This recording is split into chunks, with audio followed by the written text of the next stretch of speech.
we're going to do a recap of, I think it's season 8. That's what my notes say. Season 8, episode 1, The Shades of It All. And the Real Housewives are back. I'm kind of bummed we didn't get to meet Kim, but whatever. Right off the bat, we find out that Candy's pregnant. She's a high-risk pregnancy. We already knew that. They had to, just get that out of the way in the first 30 seconds because it's been all over social media for months and months and months. Phaedra and Portia are like BFFs. So Portia says that she's met this guy, and she introduces him by saying, yeah, I met this guy on Instagram. So I'm like, oh good, so she's just slumming it, this is one step up from Tinder. Then later on we meet the guy, who is cute, and she's like, oh, he's a professional football player. I'm like, okay, hold on. First of all, that's a whole different thing than I met the guy on Instagram. So there's that. Cynthia, we already knew this. If you go back and you look at my reviews, you'll see that I called it that Peter was up to no good. Of course, though, no one disagreed with me. Everyone knew that he is like a slime ball. And I'm pretty sure that he has some really shady financial stuff. I'm just waiting for that to fall, that he's got one of the Judice kind of setups, and Cynthia's on the hook for $500,000 or something like that. But she needs to lose some serious weight. She needs to just drop Peter and just move on.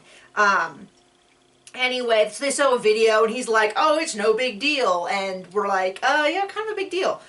So then Kenya's got this house that's near Sheree, who I have to admit, I didn't watch the seasons with Sheree, so I've kind of picked up an episode here, episode there. You know, just a general idea. In general, I like it when old housewives come back because you're so super sick of them. They get rid of them. We're like, oh, never again. A few seasons later, you're like, oh, I kind of wonder what they're up to. So Kenya, we go by Sheree's house, which really does look like they've only been working on it for 5-6 months. So I imagine Atlanta is kind of like Southern California, which means that you can build year round. I think that they get maybe a ½ inch of snow. It could be cold and the ground may be solid. Maybe. I'm not from Georgia. I'm not totally familiar with Atlanta. But my impression is that there's really no excuse for it to have taken more than maybe a year. Possibly 2. It sounds like it's 4. Anyway, we see Kenya's house, and first of all, my question is, how can she does she come from money? Does she just have housewife money? So anyway, she's got a house. It's a very modern house, and it's also a very rundown house, so not, it doesn't look very impressive, but I think it'd be cool. I like that modern look, and I say modern as in it's a style. It's not a, I don't mean contemporary 2006, 15 or whatever year it is. Anyway, Cynthia's like, oh, a nice house, Kenya. So anyway, we see Phaedra, who's saying that Apollo talks to the kids often. Then we see Todd, who says they don't ever talk to him. He's for some reason keeping Apollo's bikes, and he's really pissed off because Phaedra owes him money for the production of these fitness videos. And then he says, oh, the fitness videos were never produced. But then I go to Amazon and there's 1 million fitness videos from Phaedra. So I don't quite understand that situation. And secondly, Phaedra and Apollo put out videos. So doesn't that mean that Apollo also owes him money?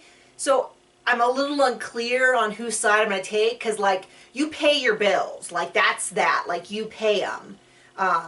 I would never not pay a friend. I would never not pay a stranger either. But especially, I totally feel for Todd, because if Phaedra owes him money, that's a big deal. But then I'm like, but doesn't that mean Apollo? So how come it's just Phaedra's deal? Then, so I don't know. I guess we're going to get into that. And then he kind of puts Candy in the middle, and I'm like, oh. So anyway, there's that. Cynthia's doing sunglasses. I'm actually kind of cool with that. I wouldn't mind a Cynthia sunglass. I'm not necessarily the biggest Cynthia fan, but, anyway. So they roll up to this party, and, of course, Kenya's like, oh, hey, Peter, oh, you're late or something. And he's like, yeah, I was rolling with my girl from the video. And she's like, that's not cool. And then he gets all up on her about stepping off. And I'm like, Peter, you have no one to blame but yourself. You have been in everyone's business. He has been trying to be a housewife for years. He was talking to Cordell and then going and quizzing Portia. Well, Cordell told me this, and he was all up at Apollo and going to Phaedra about Mr. Chocolate. And Peter just needs to, he's clearly wants to be in the center of all this. So I have no sympathy for him at all. Then Sheree comes in, and of course, immediately Kenya was like, oh, I've been hearing about you. And Sheree's like, you've been hearing what? And I'm like, okay. So they start fighting. So my first thought is, oh, typical Kenya. And then I was like, oh, wait. And then I thought about Sheree, and I'm like, or is this typical Sheree? Huh. Because aren't they both kind of known for that? Because Sheree's big thing is, who's going to check me, boo? Remember that from when she got into a fight with the party planner? I don't remember the context. All I remember is that one line. Who's going to check me, boo? Anyway, so they fight about the house, and I'm like, oh. And, you know, so anyway, so I guess Sheree is now an official friends of the housewife, which means they don't get a peach, or they don't get, you know, main billing, but they're a reoccurring character. So that'll be interesting. And from what I heard, social media, Facebook or Twitter, is that Nene does come back somewhere in this season. Whatever. You know, she always talks about how she's too good, kind of, for the housewives. So I'm kind of like, you know, if you don't want to be on the show, then I don't necessarily want you to be on the show. And so, you know, and so if she's going to come back, this is a prediction. If she's going to come back later on in the season and be like, they couldn't do it without me, then don't bring her back. Like, I don't need that. None of us need that. Okay? Really excited to see Kim Fields join. I was a big fan of Living Single. And I only watched it in reruns, though. And totally love the Facts of Life and all that. So anyway, I don't know anything about her personality beyond that. So I don't know if we're coming in for like Crazy Town, or I guess from what I heard, she's a mother. But I don't know. That's it. So anyway, I'll catch you guys later.